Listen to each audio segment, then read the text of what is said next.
ഗുരുവായൂർ അമ്പലനടയിൽ എന്ന സിനിമ നമ്മൾ ഇപ്പോൾ കണ്ടിറങ്ങിയിട്ടുണ്ട് കേട്ടോ. അപ്പോൾ അതിൻ്റെ ചെറിയൊരു റിവ്യൂ ആയിട്ടാണ് വന്നിരിക്കുന്നത്.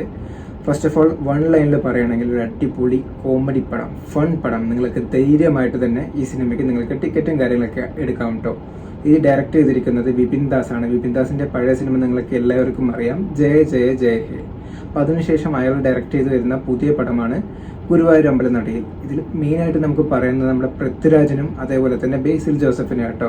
ഇതിൽ മെയിൻ സ്റ്റോറി എന്ന് പറയുന്നത് നമ്മുടെ ബേസിൽ ജോസഫിന് ഒരു ഗൾഫിലാണ് ഇപ്പം മൂപ്പര്. അപ്പം മൂപ്പര് ഒരു കല്യാണം കാര്യങ്ങളൊക്കെ സെറ്റ് ആവുന്നുണ്ട്. പിന്നെ നമ്മുടെ അനശ്വരയാണ്. അനശ്വരന്റെ ചേട്ടനായിട്ടാണ് പൃഥ്വിരാജ് ഇതിൽ അഭിനയിച്ചിരിക്കുന്നത്. അപ്പോൾ ഈ ബേസിലും നമ്മുടെ പൃഥ്വിരാജും തമ്മിൽ നല്ലൊരു കോമ്പിനേഷനാണ്. എപ്പോഴും വലിയ നല്ല സ്നേഹവും കാര്യങ്ങളൊക്കെ ആയിരിക്കും. അപ്പോൾ ബേസിലിന്റെ ഓരോ വിഷമങ്ങളും കാര്യങ്ങളൊക്കെ നമ്മൾ പൃഥ്വിരാജിന് പറയുമ്പോൾ എല്ലാം സമാധാനിപ്പിക്കും. പിന്നെ ബേസിലിന്റെ പഴയ പ്രണയ കാര്യങ്ങളൊക്കെ പറയുന്നുണ്ട്. അപ്പോൾ അതൊക്കെ പോട്ടറ എന്നൊക്കെ പറഞ്ഞിട്ട് നമ്മുടെ പൃഥ്വിരാജ് സമാധാനിപ്പിക്കുന്നുണ്ട് കേട്ടോ. പിന്നെ നാട്ടിൽ വന്നിട്ട് ഇവർ കണ്ടുമുട്ടുന്നുണ്ട്. അപ്പോൾ അങ്ങനെ അവർ എല്ലാവരും സൂപ്പറായി പോകുന്നുണ്ട്. അപ്പോൾ പിന്നെ അതിനുശേഷമാണ് ബേസിൽ റിയലൈസ് ചെയ്യുന്നത് നമ്മുടെ പൃഥ്വിരാജിന്റെ ഭാര്യ എന്ന് പറയുന്നത് നമ്മുടെ ബേസിലിന്റെ പഴയ കാമുകിയാണ്. അപ്പോൾ ഇവർ തമ്മിൽ ഒന്നിപ്പിച്ചതും ബേസിലാണ്. അപ്പോൾ ഇത് അറിഞ്ഞ ബേസിലാണെങ്കിൽ എനിക്ക് ഈ കല്യാണം വേണ്ട എന്ന് പറഞ്ഞിട്ട് കല്യാണം മുടക്കാൻ വേണ്ടി എല്ലാവരും കുറേ കാര്യങ്ങളൊക്കെ ചെയ്യുന്നുണ്ട്.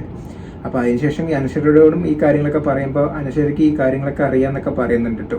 അങ്ങനെ എല്ലാവർക്കും കല്യാണത്തിന് തയ്യാറാണെന്ന് കണ്ടിരിക്കുകയായിരിക്കും. അപ്പോഴാണ് നമ്മുടെ പൃഥ്വിരാജ് ഈ കാര്യം അറിയുന്നത്. ഇവന്റെ ഭാര്യന്റെ പഴയ കാമുകം ബേസിലാണെന്ന് അറിയുമ്പോൾ അവനിക്കും ദേഷ്യമാകുന്നുണ്ട്.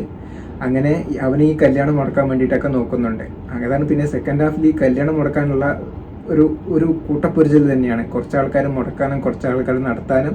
അങ്ങനെ ക്ലൈമാക്സിൽ ഒരു ഗുരുവായൂർ അമ്പലത്തിൽ വെച്ചിട്ട് ഈ കല്യാണം നടക്കുമോ ഇല്ലയോ, ആരൊക്കെയാണ് ഈ കല്യാണം മുടക്കാൻ വരുന്നത്, ആരൊക്കെയാണ് നടത്താൻ വരുന്നത് എന്ന രീതിയിലുള്ള ഒരു അടിപൊളി ഫണ്ട്. ഇതിന്റെ അടിയിലൊക്കെ കോമഡി എന്ന് പറയാം, ഒരു അടിപൊളി കോമഡിയൊക്കെ ഉണ്ട്. നമ്മുടെ യോഗി ബാബു ഒക്കെ തമിഴിൽ നിന്നൊക്കെ വന്നിട്ടുണ്ട്. പിന്നെ ഇവന്റെ കുടുംബക്കാർ അങ്ങോട്ടും ഇങ്ങോട്ടും അങ്ങനെ കുറേ ഒരു കോമഡിയും കാര്യങ്ങളൊക്കെ ഉണ്ട് കേട്ടോ. നിങ്ങൾക്ക് ധൈര്യമായിട്ട് തന്നെ ടിക്കറ്റും കാര്യങ്ങളൊക്കെ എടുക്കാം. ഒരു ഏകദേശം 2 മണിക്കൂറും 10 മിനിറ്റ് ഏതോ 15 മിനിറ്റ് ഉണ്ടായിരുന്നുള്ളൂ.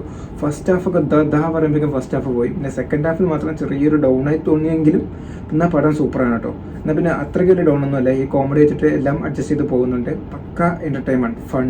ഇന്ന് നിങ്ങളൊരു ടിക്കറ്റ് എടുത്താൽ നിങ്ങൾക്ക് പൈസ വേസ്റ്റ് ആവില്ല. അടിപൊളി ഒരു പടം തന്നെയാണ്. ഇതിൽ മെയിനായിട്ട് പറയേണ്ടത് നമ്മുടെ പൃഥ്വിരാജിന്റെ അഭിനയം തന്നെയാണ് കേട്ടോ. ബേസിൽ സാധാ പോലെ അഭിനയിച്ചാൽ തന്നെ കോമഡി രീതിയിൽ നല്ല രീതിയിൽ പോകും. എന്നാൽ പൃഥ്വിരാജ് നല്ല കഷ്ടപ്പെട്ടിട്ടുണ്ട്. പൃഥ്വിരാജ് ഇങ്ങനെ ഒരു കോമഡി രീതിയിൽ ഒരു ഇതുവരെ അങ്ങനെ അഭിനയിച്ചിട്ടില്ല കേട്ടോ.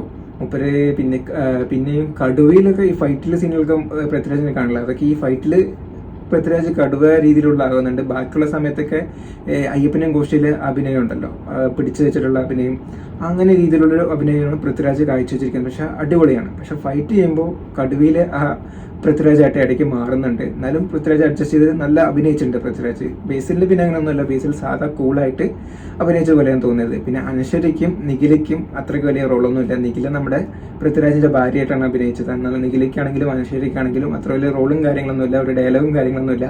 വരിക, ചിരിക്കുക, അവിടെ നിൽക്കുക, അങ്ങനത്തെ ഉള്ള റോള് മാത്രമേ ഉള്ളൂ. മെയിനായിട്ട് ഈ പടം കൊണ്ടുപോകുന്നത് നമ്മുടെ പൃഥ്വിരാജും അതേപോലെ തന്നെ ബേസിലും. ഫസ്റ്റ് ഹാഫിലാണെങ്കിൽ ഇവർ തമ്മിലുള്ള നല്ലൊരു ബന്ധവും കാര്യങ്ങളൊക്കെ കാണിക്കുന്നുണ്ടെങ്കിൽ സെക്കൻഡ് ഹാഫിൽ ഇവർ രണ്ടുപേരും എതിരുകളാകുന്നുണ്ട്. അപ്പോൾ ഈ കല്യാണം മുടക്കാനും അത് നടത്താനും അങ്ങനെ അവർ തമ്മിലുള്ള ഫൈറ്റും കാര്യങ്ങളൊക്കെ ആയിട്ട് നല്ല അടിപൊളിയായിട്ട് ഈ പടം പോകുന്നുണ്ട് കേട്ടോ. അപ്പോൾ നിങ്ങൾ കാണാത്തവരാണെങ്കിൽ മസ്റ്റായിട്ട് തിയേറ്ററിൽ പോയിട്ട് തന്നെ കാണുക.